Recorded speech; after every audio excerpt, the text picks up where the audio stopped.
ఓం శ్రీ మాత్రే నమః. ఇప్పుడు తెలియజేసే అంశము దంపతుల మధ్య విభేదాలు సమస్యలు తొలగిపోయి సఖ్యత పెరగాలి అనంటే పౌర్ణమి తిథి నాడు, ఆ పౌర్ణమి అనేది కూడా పుష్య మాసంలో వచ్చేటువంటి పౌర్ణమి తిథి నాడు, అది శనివారం వచ్చింది. పౌర్ణమి శనివారం నాడు వచ్చింది. సో ఇప్పుడు చెప్పే విధంగా కనుక ఈ పరిహారాలు ఆచరిస్తే యథార్థంగా దంపతుల మధ్య సామరస్యత అనేది ఉంటుంది, ప్రేమానురాగాలు పెరుగుతాయి, సఖ్యత అనేది ఉంటుంది నాన్న. అందుకోసం చిన్న చిన్న పరిహారాలే తెలియజేస్తాను. దానికల్లా చేయాల్సింది ఈ రోజున శివపార్వతుల్ని పూజించటం అనేది విశేషం. ప్రధానంగా శనివారం సందర్భంగా తెలియజేస్తున్నా. ఇప్పుడు విష్ణాలయాల్లో ఎక్కువగా పూజలు అనేవి జరుగుతూ ఉంటాయి. విష్ణుమూర్తిని మనం ఆరాధిస్తూ ఉంటాము. కానీ పౌర్ణమి తిథి శనివారం వచ్చిన సందర్భంగా శివపార్వతుల పూజ అనేది కూడా మోస్ట్ ఇంపార్టెంట్.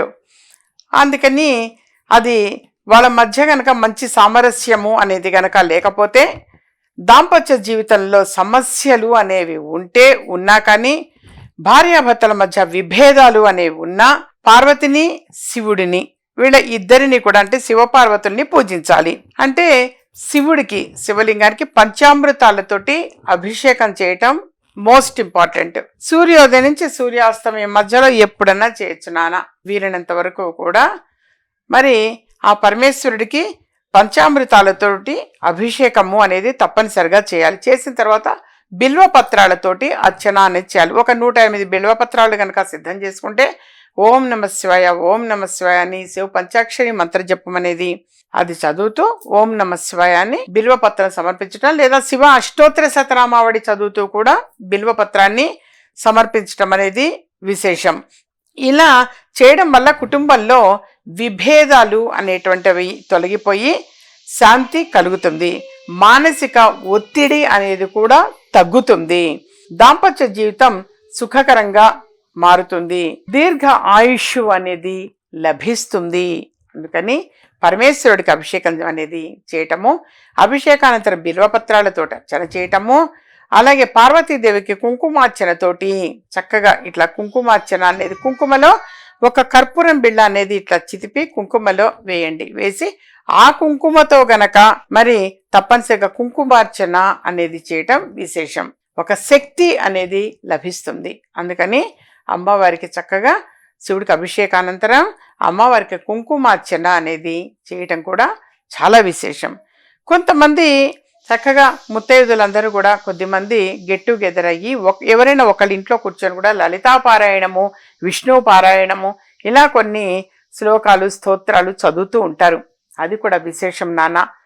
ఏ ఇంట్లో అయితే చేస్తారో ఆ ఇంట్లో యథార్థంగా పాజిటివ్ వైబ్రేషన్స్ అనేది వస్తుంది. అంతమంది కలిసి చక్కగా మహాలక్ష్మిలాగా చక్కగా అంతమంది కూర్చొని మరి ఆ స్తోత్ర పారాయణం అనేది చేయటం అనేది యథార్థంగా అత్యద్భుతం నాన్న.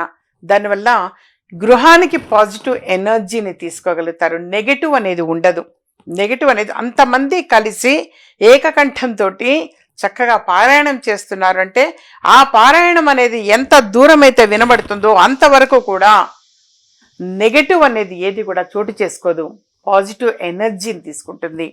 అందుకని అడపాదడపా అలా ఎవరిళ్ళల్లో అయినా సరే అంతమంది కలిసి ముత్తైదులందరూ కూడా కలిసి పారాయణం చేయటం అనేది కూడా విశేషం. ఎప్పుడైనా అలా కూడా ప్రోగ్రాం పెట్టుకుంటుండండి నాన్న. ఆ ప్రోగ్రాం పెట్టుకున్నప్పుడు ఏంటంటే వచ్చినటువంటి వాళ్ళు ముత్తైదులందరికీ కూడా బొట్టు పెట్టి తాంబూలం అనేది ఇవ్వాలి. అలాగే ప్రసాదము అనేటువంటిది పులిహోర, యథార్థంగా పులిహోర చాలా చాలా విశేషం. పులిహోర, అలాగే ఇంకా ఏదైనా పులిహోరతో పాటుగా ఒక స్వీటు అనేటువంటిది కూడా నైవేద్యం పెట్టడం. నైవేద్యం పెట్టి అది కొంతమందికి ప్రసాద వితరణ అనేది చేయటము చాలా చాలా మంచిది. ప్రసాద వితరణ అనేది కూడా అంటే కొంతమందికి ఆ ప్రసాదాన్ని కూడా వితరణ చేయటం వలన యథార్థంగా చాలా చక్కగా అద్భుతంగా కలిసి వచ్చే అవకాశం ఉంటుంది. కాబట్టి వీలైనంత వరకు కూడా ఈ విధంగా చేయడానికి ప్రయత్నం చేయండి. అలా చేశారు అనంటే భార్యాభర్తల మధ్య సఖ్యత అనేది ఏర్పడుతుంది, శివపార్వతుల్లాగా చక్కగా కలిసి ఉంటారు నాన్న.